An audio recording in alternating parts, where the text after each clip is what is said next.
Duduk Bapak Ibu. Salam bagi kita semuanya. Ya, selamat pagi. Masih pagi ya? Ya, baik. Sudah 2 minggu berturut-turut minggu yang lalu dan juga 2 minggu yang lalu kita sudah belajar tentang 7 perkataan salib. Masih ingatkah yang pertama itu apa kata Tuhan Yesus waktu dari salib? Ya Bapa, ampunilah mereka karena mereka tidak tahu apa yang mereka perbuat. Yang kedua,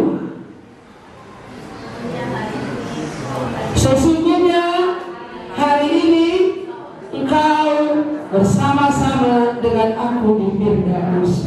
Yang ketiga,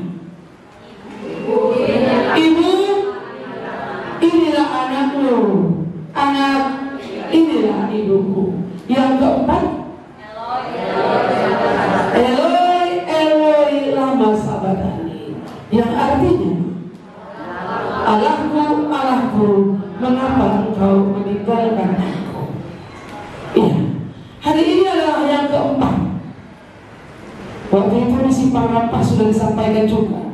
Minggu yang lalu saya ada di sana, ditambahkan 2 kali pertemuan dengan Komsel. Jadi mereka, Bapak Ibu sama-sama dapat, ya, sama-sama dapat 7 perkataan Yesus di kayu salib ketika dia naik ke atas kayu salib itu. Baik, sekarang mari kita melihat Alkitab kita dari Yohanes pasal yang ke-19. Yohanes 19 ayat yang ke-28 sampai dengan ayat yang ke-30. Mari kita lihat Yohanes 19 ayat 28 sampai dengan ayat yang ke-30. Saya akan baca ayat 28, Bapak Ibu akan baca ayat 29, ayat 30 sama-sama kita baca. Demikian firman Tuhan. Sesudah itu karena Yesus tahu bahwa segala sesuatu telah selesai, berkatalah ia, sudah genaplah yang tertulis dalam kitab suci, aku haus.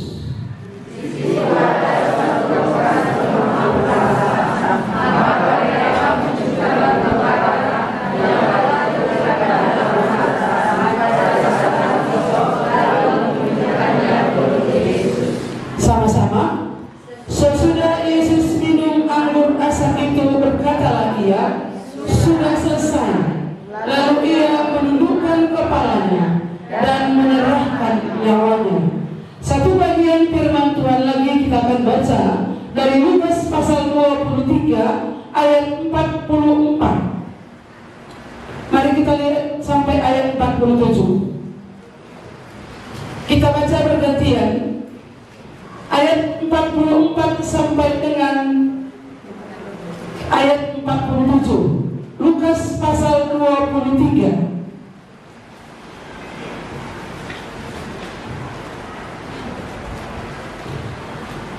Atau sampai ayat 49 kita baca ya, sama bergantian. Ketika itu hari sudah kira-kira jam 12. Lalu kegelapan meliputi seluruh daerah itu sampai jam 3. Sebab matahari tidak bersinar dari tanah wilayah suci telah. Lalu Yesus berseru dengan suara nyaring, ya Bapa, ke dalam tangan-Mu kuserahkan nyawaku. Dan sesudah berkata demikian, ia menyerahkan nyawanya. Ketika Allah masukkan dia terjadi, dia memuliakan Allah katanya, sungguh orang ini adalah orang benar. Dan sesudah seluruh orang banyak yang datang berkerumun di situ untuk tontonan itu, melihat apa yang terjadi itu, pulanglah mereka sambil memukul diri.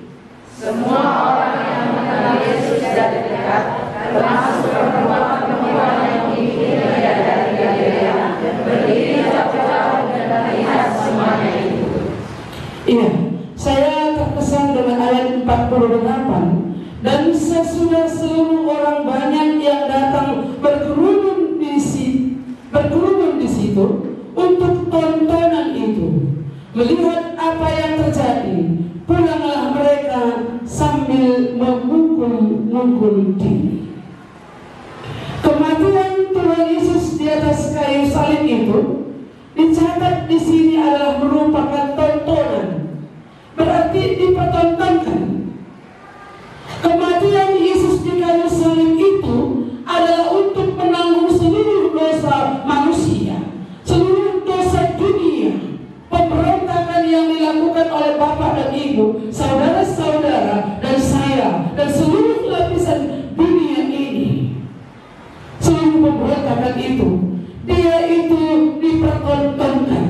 Yang seharusnya kita yang dimahkotai duri, yang seharusnya kita yang dicampur, yang seharusnya kita yang dipaku di atas kayu salib itu, akibat dosa, akibat cawan murka Allah, itu dipertontonkan. Saya sering buat kalimat, dosa itu harus dipertontonkan. Malu atau tidak, pasti malu. Ketika manusia jatuh ke dalam dosa itu, Allah sudah bernubuat, Allah sudah menjanjikan bahwa dia akan datang ke dalam dunia untuk mengangkat dosa dunia ini, supaya kita ini tidak lagi mengalami murka Allah, supaya kita ini tidak akan lagi dipertontonkan nanti oleh karena dosa kita, karena sudah dipertontonkan waktu Yesus mati di atas kayu salib itu. Jadi orang berdosa itu seharusnya tidak malu untuk mengakui dosanya. Kenapa? Karena itu sudah selesai, dipikul oleh Yesus di kayu salib, menggantikan kita. Kegelapan, ya, meliputi seluruh daerah itu, seluruh Mesir gelap pada waktu itu, oleh karena Yesus mati di kayu salib. Beberapa minggu yang lalu saya katakan bahwa kedatangan Yesus ke dalam dunia, ketika dia datang, terang itu datang, terang itu bercahaya. Waktu di padang belantara, ketika malaikat-malaikat itu menggembalakan kawanan domba, lalu apa yang terjadi di sana? Terang itu datang. Malaikat menyatakan dirinya dalam terang itu, menunjukkan bahwa juru selamat itu sudah datang. Tapi ketika Yesus menyerahkan dirinya mati di kayu salib untuk melaksanakan, menggenapkan kutub dosa yang harus ditanggung oleh kita, dunia ini gelap. Betapa gelapnya dosa itu yang harus ditanggung oleh Yesus sendiri untuk menyelamatkan saudara dan saya. 4 perkataan Tuhan Yesus di atas kayu salib itu sudah kita dengar. Bagaimana dia berkata, "Ya Bapa, ampunilah mereka karena mereka tidak tahu apa yang mereka perbuat." Di mana dia di sana menunjukkan kasihnya, sekalipun dia menderita, sekalipun dia dicampur, sekalipun dia dirajam, tapi dia masih bisa melepaskan pengampunan kepada setiap orang. Lalu kemudian dia berkata, dia juga tidak hanya pergi begitu saja. Secara manusia dia juga mengasihi ibunya sebagai ibunya secara manusia. Itulah Maria. Dia katakan, "Maria, perempuan, inilah anakmu. Anakmu adalah orang-orang yang melakukan kehendak Bapakku di surga." Maria diarahkan bukan hanya kepada pribadinya sebagai anaknya, tapi Yesus mengarahkan Maria itu diarahkan kepada salib Kristus, bahwa Yesus harus menderita untuk pengampunan dosanya. Dan kepada anak Yohanes itu juga, murid yang paling dikasihinya, dia katakan, "Ibu, anak inilah ibumu." Dia memberikan tanggung jawab kepada orang percaya bagaimana untuk mengasihi, menampung ibu daripada Yesus secara manusia. Dan sejak itu Yesus bersama dengan Maria, perempuan-perempuan yang lain yang selama ini bersama-sama dengan Yesus, mereka sama-sama tinggal. Maria itu tinggal bersama dengan Yohanes. Dan yang keempat itu dikatakan, apa kata yang keempat? Eloi, Eloi, lama sabachthani. Allahku, Allahku, mengapa engkau meninggalkan? berbicara kepada Bapa di surga, Allahku, Allahku, mengapa engkau meninggalkan aku? Sekalipun itu adalah sebagai gambaran yang menyuarakan suara kita sebagai orang berdosa. Yang pertama dia katakan apa? Ya Bapa, kepada tujuan Allahnya, seruan itu kepada Bapa di surga, ampunilah mereka. Tujuannya jelas, kepada Bapa di surga.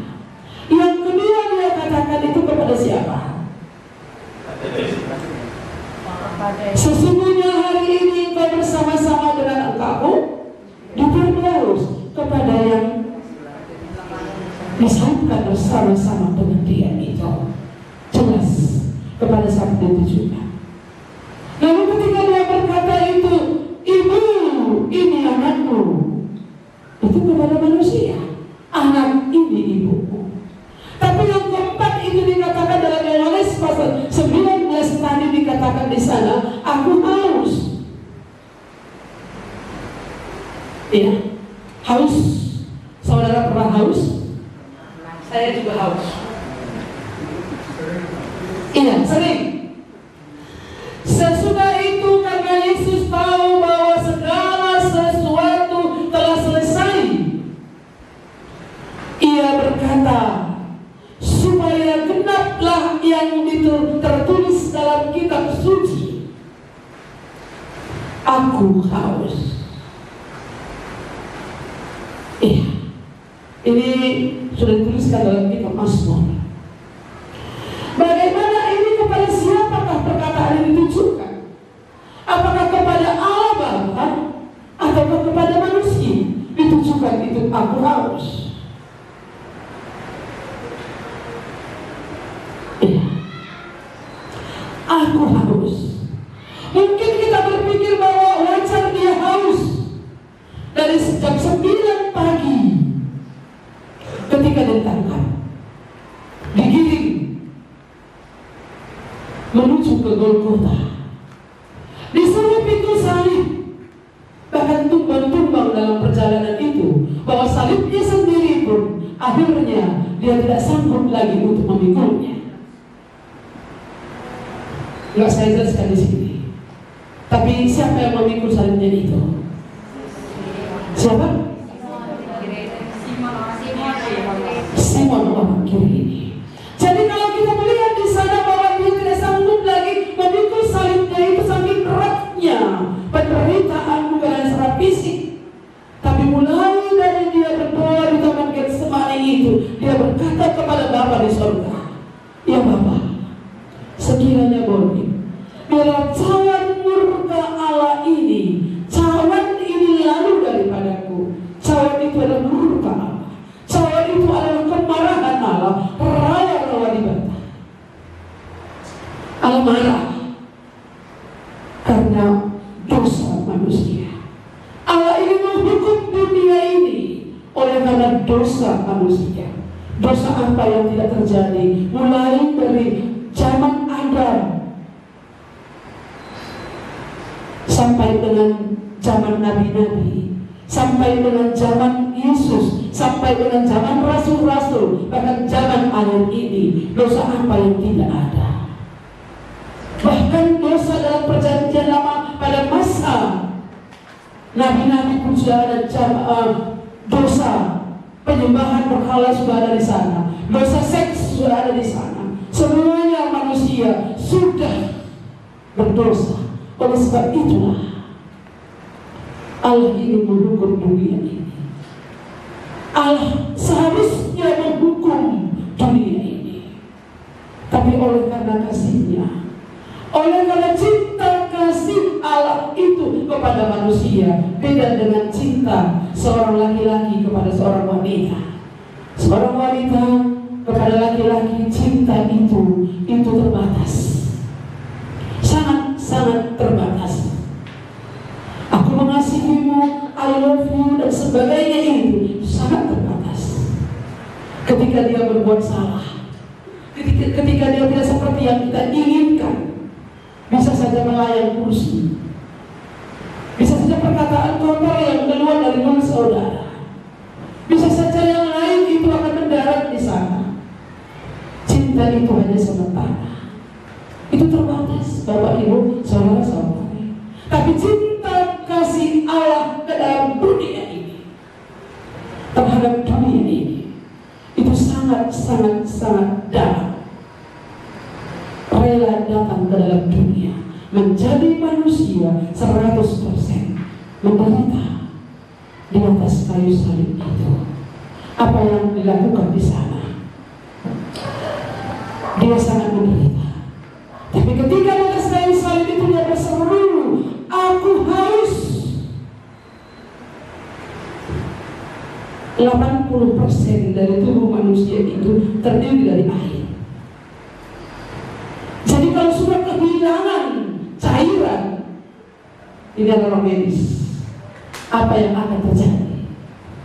Apa, Bu? Dehidrasi. Itu bisa membuat manusia itu pingsan,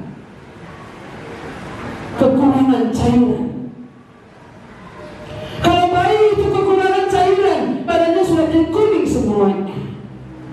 Yesus secara manusia, ketika dirajam, ketika dipukul, ketika dicambuk, naik ke atas kayu salib itu, dipaku tangannya.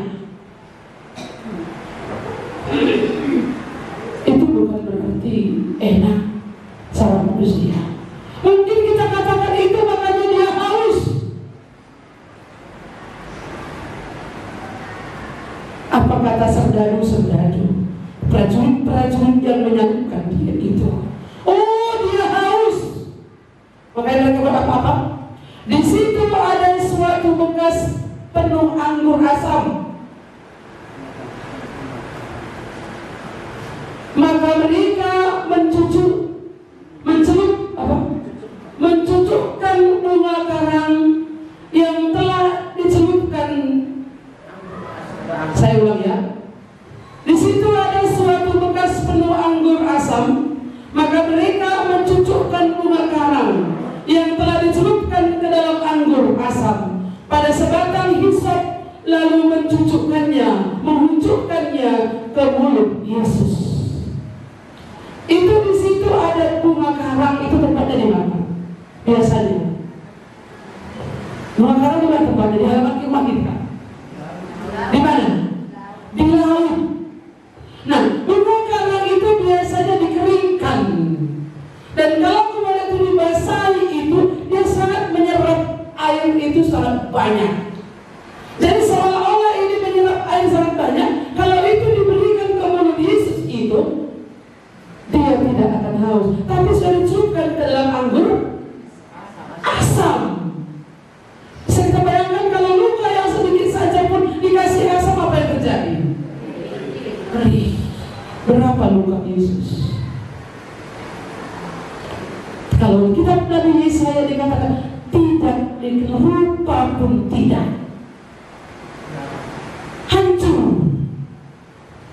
ya. Kalau kita lihat di film atau video itu, gambaran itu belum seberapa. Tapi wajahnya itu tidak dikenal lagi. Wajah Yesus itu tidak dikenal lagi. Saking hancurnya wajahnya itu dan tubuhnya itu akibat daripada semua pukulan yang ditimpakan kepadanya.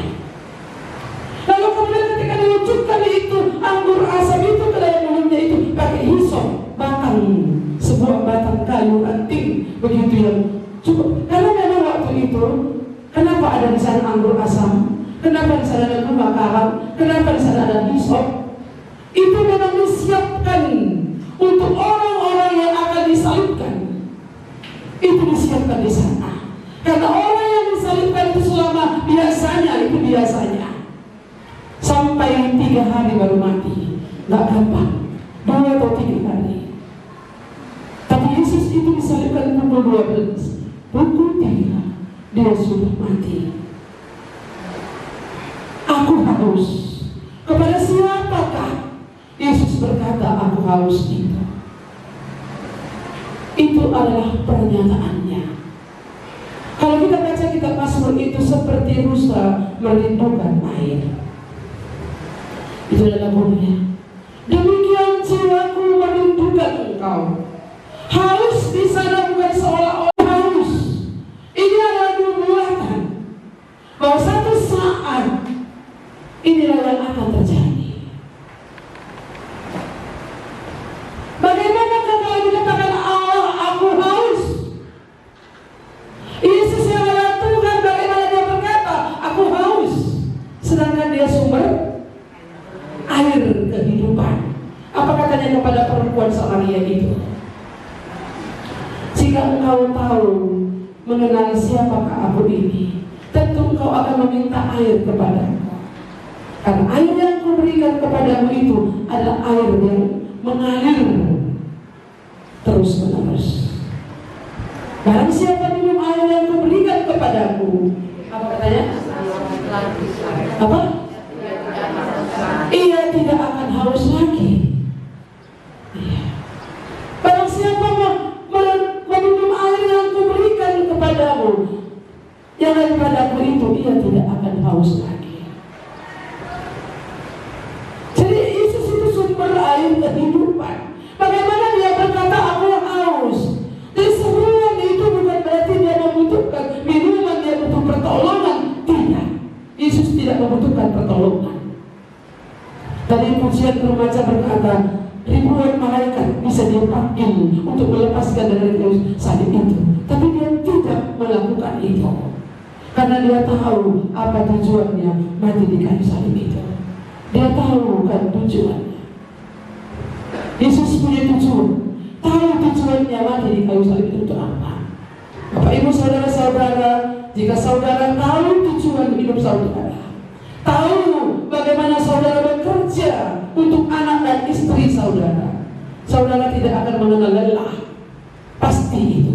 Bagaimana supaya aku dapat menghasilkan ini untuk kebutuhan keluargaku, untuk kebutuhan anak dan istriku, saudara tidak akan mengenal lelah. Tahu tujuannya. Jika saudara tahu tujuannya harus mendapatkan wanita cantik ini untuk menjadi istriku, saudara tidak akan mengenal lelah. Orang kalau bilang apa? Udah bila tampil udah, las tampil las, gelah jumpa sadek, ngena. Itu katanya. Tidak akan menolak kalau kita mengerti apa tujuan kita hidup. Yesus punya tujuan.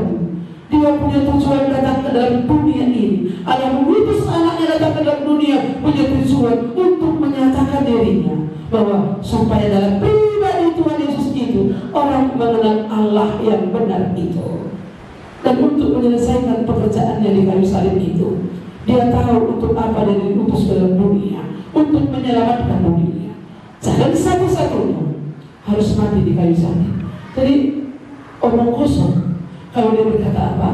Aku harus, dia membutuhkan pertolongan. Tapi itu yang merupakan pernyataan bagaimana ketergantungan kita dengan Allah. Bagaimana kita itu juga harus bergantung ke harus apa sekarang. Hubungan berbicara tentang Allah, menggenapkan apa yang dikatakan oleh kitab suci tadi.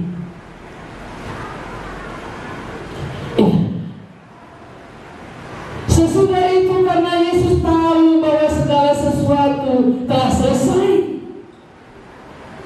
hampir selesai. Tugasnya di bumi ini hampir selesai, sudah selesai. Kan tugasnya di sini di dunia ini untuk mati di kayu salib, memuliakan Bapa di surga dengan mati di atas kayu salib, dengan membayar lunas hutang dosa yang seharusnya kita yang membayarnya. Artinya di sana kita yang akan mengalami hutang dosa itu, kita yang akan mengalami murka Allah itu, kita yang akan mengalami penderitaan itu. Tapi dia menyelesaikan ini. Dia berkata, aku haus. Artinya di sana kehausan bukan berupa air, kehausan bukan mau minum anggur, tidak. Tapi haus di sana adalah bagaimana dia lekat dengan Bapaknya, memiliki hubungan dengan Bapa, memiliki hubungan dengan Yesus, dengan penciptanya sendiri. Demikian juga dengan kita. Aku haus akan kekudusan hidup, haus akan bagaimana memuliakan Tuhan, haus akan kebenaran firman Tuhan. Mengingatkan kepada kita bahwa kita yang percaya ini manusia merindukan air, demikian jiwaku merindukan Engkau. Selalu haus akan kebenaran, haus akan damai sejahtera, haus untuk memberitakan Injil, haus untuk melakukan apa yang benar. Tapi hari ini manusia gak haus lagi. Tapi ini mengingatkan kita supaya kita tetap haus hidup bersama dengan Tuhan. Haus seperti mau minum untuk melengkapkan kehidupan kita. Itu perkataan Yesus yang ke-5. Yang ke-6 dikatakan di sana apa? Sudah selesai.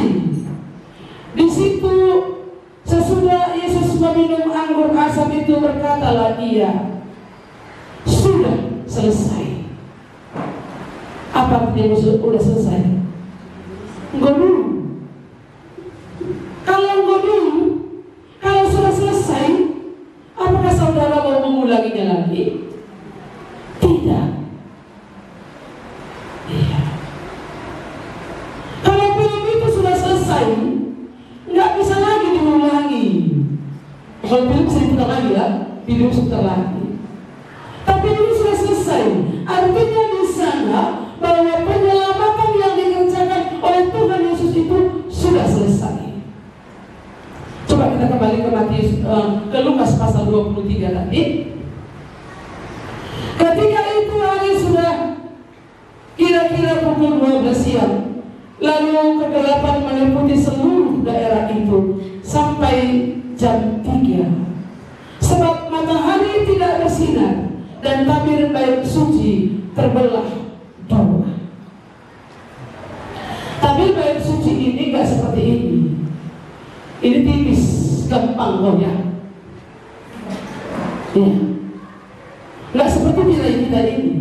Tabir itu tirai bait suci itu dibuat di sana bahwa yang bisa masuk ke ruang, memisahkan antara ruang kudus dan ruang maha kudus. Yang bisa masuk ke ruang maha kudus itu hanya imam besar yang membawa korban persembahan. Maka setiap umat Tuhan datang itu membawa korban persembahan, kita tidak bisa bawa korban persembahan itu langsung ke ruang maha kudus. Diserahkan kepada imam besar, maka imam besar yang masuk dalam ruang maha kudus itu. Kira-kira itu waktu saya baca itu sekitar 10 cm tebalnya, tebal. Tidak itu. 10 cm tebal ya? Tebal ya? Mustahil gampang koyak. Kalau bukan Tuhan sendiri yang mengoyakkannya, nggak bisa koyak. Jadi Bapak Ibu saudara-saudari yang dikasihi oleh Tuhan, tirai bait suci itu terbelah menjadi 2. Artinya di sana bahwa sejak waktu Yesus berkata sudah selesai, sudah benar, selesailah sudah dosa manusia di atas kayu salib kutanggung aku, ngodung dosa nundai. Jadi jangan main-main lagi. Kalau orang hutangnya sudah dibayar,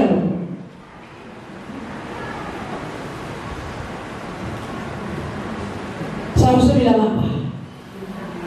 Hah? Berterima kasih. Tapi kita memang manusia sulit untuk berterima kasih. Kamu suka untuk berterima kasih? Kadang-kadang dikasih orang sesuatu sulit untuk berterima kasih. Muncul ya, sulit sekali. Ada orang begitu. Lagi lu datang muncul deh. Sulit rasanya yang bilang terima kasih. Tapi bukan berarti sembarang ya. Asal dibilang sudah berterima kasih, terima kasih ya Pak, terima kasih ya Bu, terima kasih Kak, terima kasih Dek. Itu gak koyak menurut kita. Tapi saya memang, itu memang budaya atau kebiasaan. Kami dulu di rumah kami, sebelum kami mengenal Tuhan, agak sungkan bilang terima kasih. Ya, gak tahu seperti apa. Di rumah kami gitu, orang biasa begitu kok.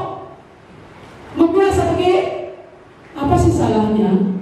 Dek, tolong ambilkan makananku. Kata suami bisa sama istrinya. Istrinya ambil dengan cinta kan begitu ya. Ambil ini bang, ini mas. Kalau sama istri sendiri dosa. Hah? Gimana kira-kira? Ini uang belanja. Kata suami Doakan aku ya, supaya bisa aku mengelola keuangan ini. Kan mantap. Agak romantis sedikit. Ini enggak, apa? Jangan cak, jangan miskin. Ini bahaya kita. Sulit untuk bersyukur. Iya, Bapak Ibu saudara-saudari yang dikasihi oleh Tuhan, Yesus sudah menanggung dosa kita di atas kayu salib. Kalau saudara dengan manusia biasa, dengan tetangga, dengan orang lain, ataupun dengan orang-orang dalam rumah kita pun sulit untuk berterima kasih, maka untuk Tuhan itu saudara juga sulit untuk berterima kasih. Makanya kenapa ulang lagi dosa? Nggak bisa bersyukur. Aku sudah terima Tuhan Yesus, aku sudah mengaku dosaku. Tapi bisa 2 minggu lagi, 3 minggu lagi, 1 bulan lagi, jatuh lagi ke dalam dosa yang sama. Ini artinya tidak bersyukur dosanya sudah diampuni oleh Tuhan. Lebih 2000 tahun yang lalu, Yesus sudah ditanggung di atas kayu salib itu, sudah disalibkan untuk menanggung dosa saudara dan saya. Bagaimana kita hari ini merenungkan itu, Tuhan, terima kasih Kau sudah mati di kayu salib untukku, menanggung dosaku ini. Aku bersyukur kepada Tuhan. Aku tidak lagi melakukan dosa itu karena sudah selesai. Lana ini adik guru.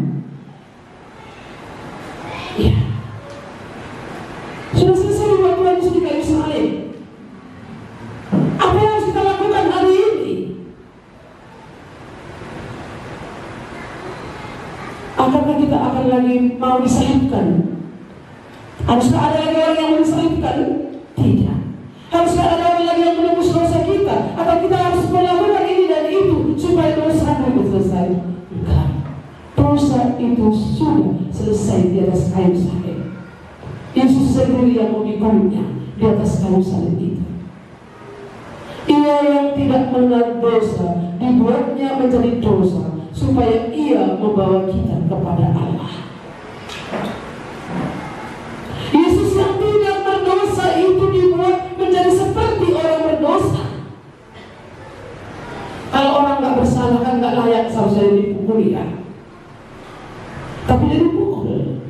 Orang yang tidak berdosa tidak selayaknya dia itu harus dihina dan dicampur. Tapi dia diputihina dan dicampur. Tidak layak dia disalibkan, tapi disalibkan. Karena itulah yang seharusnya kita bayar. Dan Tuhan sudah membayar lunas hutang dosa itu. Saudara dan saya yang percaya kepadanya, yang menerima kematiannya itu, yang menerima pribadinya, Yesus di kayu salib itu karena dosa. Saudara yang sadar bahwa saudara orang berdosa, adik-adik remaja, bukan berarti kalian ini tidak memiliki dosa. Bukan berarti kalian ini dosa karena orang tua yang menanggungnya. Tidak. Ketika manusia ada dalam kandungan ibunya, sesungguhnya dia sudah mengenal dosa. Tabiat dosa sudah ada. Ada orang berkata, bayi dalam kandungan tidak berdosa. Siapa bilang? Kecuali kucing yang kamu kandung. Siapa yang dikandung itu? Manusia kan? Manusia yang dikandung oleh seorang ibu. Semua orang telah berbuat dosa dan telah kehilangan kemuliaan Allah. Dalam dosa aku dikandung oleh ibuku, kata pemazmur itu. Dalam dosa. Maka ibu-ibu yang adil itu layak berbicara dengan anaknya. Nah, aku kita ini orang berdosa. Kita datang sama Tuhan. Mari kita berdoa, mari kita membaca firman Tuhan, mari kita ke gereja hari ini, mari kita bersekutu hari ini. Kalau anak itu gerak kedua dia, anakku apa yang terjadi? Baik-baik ya, supaya hari ini kita beribadah. Orang kamu cakap tadi pula kan, bukan kalau seperti itu, tapi kita belajar dibaharui oleh Tuhan. Apa yang dikasih oleh Tuhan? Bayi itu mengenal dosa. Semua orang telah berbuat dosa dan telah kehilangan kemuliaan Allah. Dan setiap orang itu harus percaya bahwa Yesus yang di dalam hidupnya, di dalam hatinya. Percayakah saudara, hanya satu pribadi, itulah Yesus Kristus yang sudah diserahkan untuk menanggung dosa kita. Maka perkataan yang ketujuh itu dia katakan di sana. Lalu ayat 46 Matius Lukas pasal 23 tadi. Lalu Yesus berseru dengan suara nyaring, "Ya Bapa, ke dalam tangan-Mu kuserahkan nyawaku. Ke dalam tangan-Mu kuserahkan nyawaku." Bapak Ibu saudara-saudara, ingat siapa yang berbicara di sini selain Tuhan Yesus? Pernah berbicara seperti ini?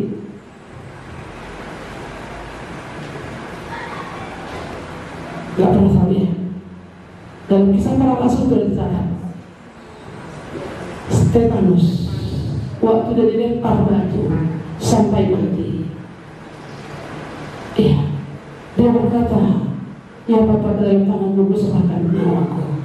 Dia tidak menyangkal Yesus, sekalipun tidak menyangkal Yesus. Waktu dia disuruh menyangkal Yesus, tapi dia tidak mau menyangkal. Sudah 86 atau 24 tahun kata dia itu. Aku percaya kepada sedikit pun dia tidak pernah meninggalkan aku.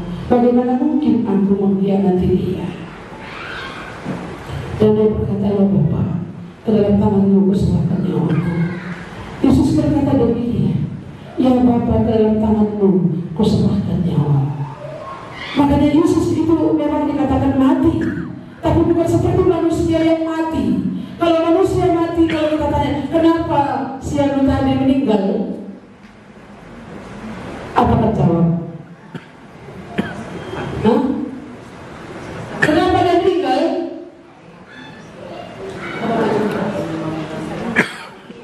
Bisa karena sakit, kecelakaan.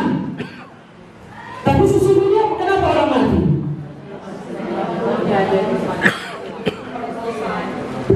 Diambil Tuhan nyawanya. Karena dulu Tuhan yang memberikan.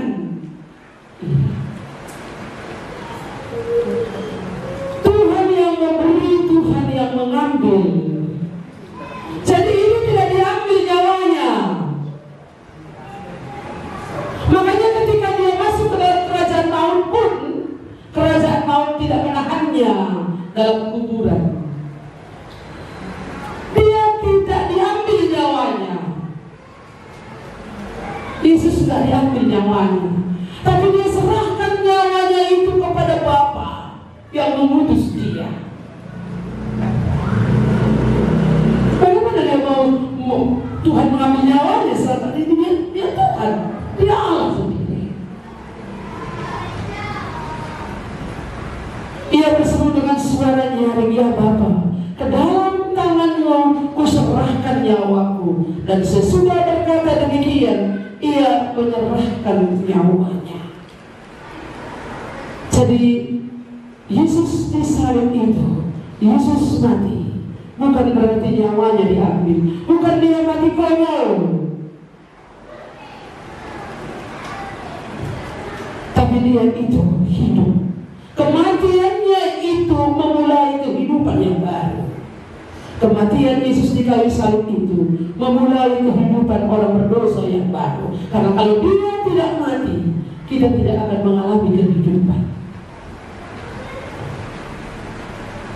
Karena ada lagu itu, "Persikapna ingatku pe, persikapna ingatku pe, ingat di surga serasa lalap."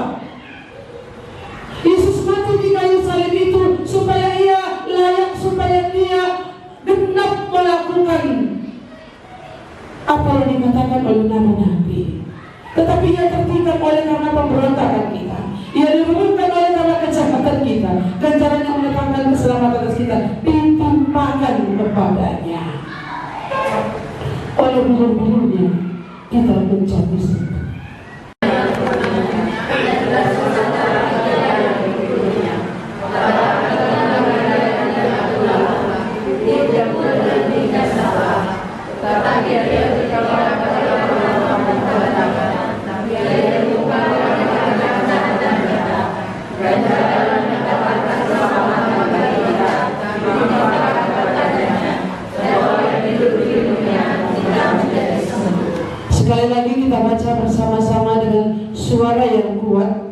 Yesaya 53 ayat 4 dan 5. Mari kita baca 2, 3 ya. Tetapi sesungguhnya penyakit kita yang ditanggungnya, dan kesengsaraan kita yang dipikulnya. Padahal kita mengira dia kena tulah, dipukul dan ditindas Allah. Sampai situ dulu. Pernahkah Bapak Ibu Saudara-saudari menyadari penyakit dosa saudara yang akan menjebloskan saudara ke dalam penjara dosa, neraka yang kekal, yang tidak akan pernah dikeluarkan lagi dari sana? Itu sudah ditanggungnya. Kesengsaraan yang seharusnya kita tanggung akibat dosa, akibat ulas Bapak dan Ibu, saudara-saudara dan saya, apa yang dilakukan dengan hidup kita sendiri. Orang muda dengan dosanya sendiri, ibu-ibu dengan dosanya sendiri, bapak-bapak dengan dosanya sendiri. Apa yang kamu lakukan itu akan menimpamu, akan masuk ke dalam neraka itu. Hukuman itu di dunia ini pun akan didapatkan, dan neraka kekal akan menanti. Tapi itu sudah selesai dipikulnya di atas kayu salib. Kesengsaraan kita yang dipikulnya, padahal kita mengira dia kena tulah. Manusia berpikir kematian Yesus itu adalah, ya mungkin bagi mereka tidak berarti,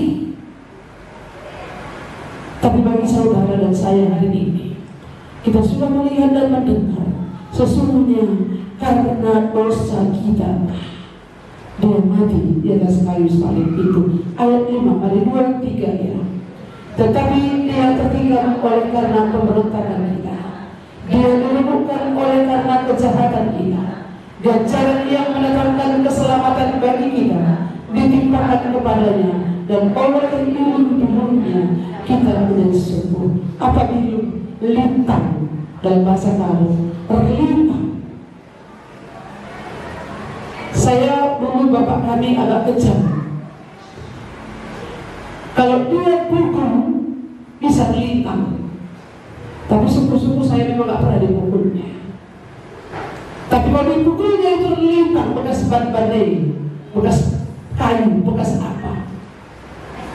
Tapi lintang yang diberikan kepada Tuhan Yesus itu bukan hanya bekas, tapi cambuk yang sangat melingkup dagingnya itu. Tapi seharusnya kita yang akan menanggung itu. Tapi Tuhan menggantikan kita. Bagaimana dengan hati saudara? Apakah saudara bisa merasakan hal itu? Yesus yang tidak mengenal dosa dibuat menjadi dosa supaya ia membawa saudara dan saya kepada Allah, supaya kita bisa bersama-sama dengan Allah di surga. Kita harus menerima Yesus, mengakui pengorbanannya di kayu salib itu untuk aku sebagai orang berdosa. Maka akui dosamu kepada Tuhan supaya kamu diselamatkan oleh Tuhan. Terima dia, akui dia, dan tinggalkan dosa itu. Aku mau Tuhan bersama-sama dengan engkau di surga. Mari kita berdoa. Tuhan Yesus, engkau sudah mati di atas kayu salib. Engkau sudah menyerahkan nyawamu sebagai tebusan nyawa kami ini. Engkau menyerahkan hidupmu ya Tuhan, supaya kami diselamatkan, supaya kami tidak dihukum lagi, supaya kami bisa bersama-sama dengan engkau di surga. Engkau mengenal setiap kami yang ada di tempat ini. Engkau melihat hati kami yang paling dalam. Engkau coba mengerti pikiran-pikiran kami. Tuhan, berbicaralah kepada setiap kami yang ada di sini, bahwa engkau sudah selesai membayar hutang dosa kami. Bapak, Ibu, saudara-saudara yang dikasihi oleh Tuhan, apakah saudara menyadari bahwa saudara orang berdosa?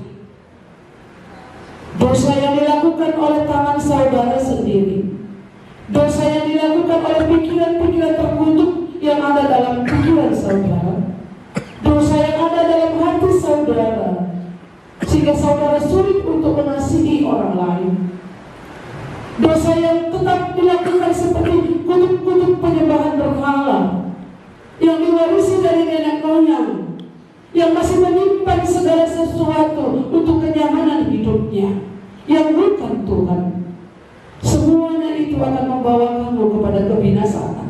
Semuanya itu akan membawa kamu akan mengalami murka Allah, masuk ke dalam kehidupan, masuk ke dalam kebinasaan yang kekal itu, jika saudara tidak mau keluar dari dosa itu. Hari ini Bapak Ibu Saudara-saudari, Tuhan Yesus sudah menyerahkan nyawanya. Tuhan Yesus berkata kepada kita, marilah kepadaku yang letih lesu dan berbeban berat, aku akan memberikan kelegaan kepadamu. Pikulah kuk yang kupasang, karena kuk yang kupasang adalah enak dan ringan. Jika ada di antara saudara-saudara yang sudah berat dengan dosanya, hari ini Tuhan Yesus berkata, mari, aku akan memberikan kelegaan kepadamu. Siapakah di antara saudara yang sungguh-sungguh menyadari akan dosanya dan mau datang kepada Tuhan Yesus, mengakui Yesus adalah Tuhan, dan mau mengakui dosa saudara di hadapannya, berkata, Yesus Tuhan, ini aku sebagai orang berdosa. Adakah yang saudara yang sadar akan dosanya dan mau datang kepada Tuhan Yesus, mengakui Yesus adalah Tuhan yang akan mengampuni dosamu? Jika ada yang demikian, mari angkat tanganmu dengan sungguh-sungguh. Kalau saudara memang menyadari bahwa saudara adalah orang yang berdosa dan mau keluar dari dosa itu, kalau ada yang silakan angkat tangan. Jangan ikut-ikutan. Yang sungguh-sungguh menyadari bahwa aku orang berdosa, berdosa terhadap suami dan istri, dalam pergaulan bebas, dalam pergaulan, dalam pernikahan yang tidak wajar, dalam hal apapun. Apakah saudara melakukan dosa dengan tangan sendiri, dengan pikiran-pikiran kotor, pikiran-pikiran yang terkutuk, kami melangkah ke tempat-tempat yang tidak benar? Mari kita akan berdoa sambil mengangkat tangan saudara.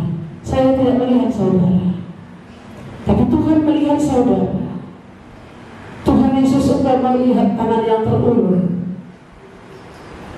Lihatlah hati mereka ya Tuhan, hati yang sungguh-sungguh mau bertobat. Itulah yang Tuhan lihat. Kalau mereka mau bertobat dan mau datang kepadamu, mengakui bahwa Engkau Yesus sebagai Tuhan dan Juru Selamat mereka, berbicaralah ke dalam hatinya ya Tuhan. Aku mengasihi Engkau, aku mau mengampuni Engkau. Katakan kepada Tuhan Yesus, ini aku Tuhan, ini aku Tuhan Yesus. Aku mau sambut Engkau. Pegang dada saudara. Aku mau sambut Engkau dalam hatiku. Katakan dalam hati saudara, aku mau menyambut Engkau. Aku mau menerima Engkau dalam hatiku, dalam hidupku, hari ini sampai selama-lamanya. Turunkan tangan saudara. Saudara-saudara yang mengasihi oleh Tuhan, Bapak Ibu, saudara sudah mengenal Tuhan Yesus sebagai Tuhan dan Juru Selamat saudara. Saudara sudah menerima Dia sebagai Tuhan dan Juru Selamat saudara secara pribadi. Apakah itu beberapa tahun yang lalu, puluhan tahun yang lalu, tapi saudara tidak memiliki hubungan pribadi dengan yang baik dengan Tuhan? Hari ini katakan, lewat Paskah ini, betapa Tuhan Yesus sudah menderita di kayu salib, menanggung seluruh kutuk dosa itu di kayu salib. Hari ini Tuhan, aku mau datang kepadamu. Aku mohon ampun kepada Tuhan. Betapa besarnya kasih-Mu kepadaku. Betapa kasih-Mu yang besar itu kepadaku ya Tuhan. yang sudah rela menyerahkan nyawanya bagimu. Ampuni aku Tuhan yang tidak setia itu, yang tidak setia mari angkat tangan, yang cuek dengan Tuhan mari angkat tangan, yang tidak mau bersekutu dengan Tuhan. Hari ini katakan Tuhan, aku mau membaharui hidupku dengan Tuhan. Katakan kepada Tuhan, supaya apa yang sudah pernah aku terima itu tidak menjadi sia-sia. Tuhan, Engkau melihat hati, Engkau melihat tangan yang terulur. Siapapun di antara saudara-saudara ini ya Tuhan, yang hari ini mau membaharui kembali perjanjian mereka dengan Tuhan, kiranya Tuhan yang menolong mereka untuk sungguh-sungguh menjadi anak Tuhan yang setia kepada Tuhan, yang mau mengikut Tuhan, yang mau melayani Tuhan. Hidup bukan untuk dirinya sendiri, tapi hidup untuk Tuhan yang sudah menyelamatkan dia. Mari turunkan tangan kita.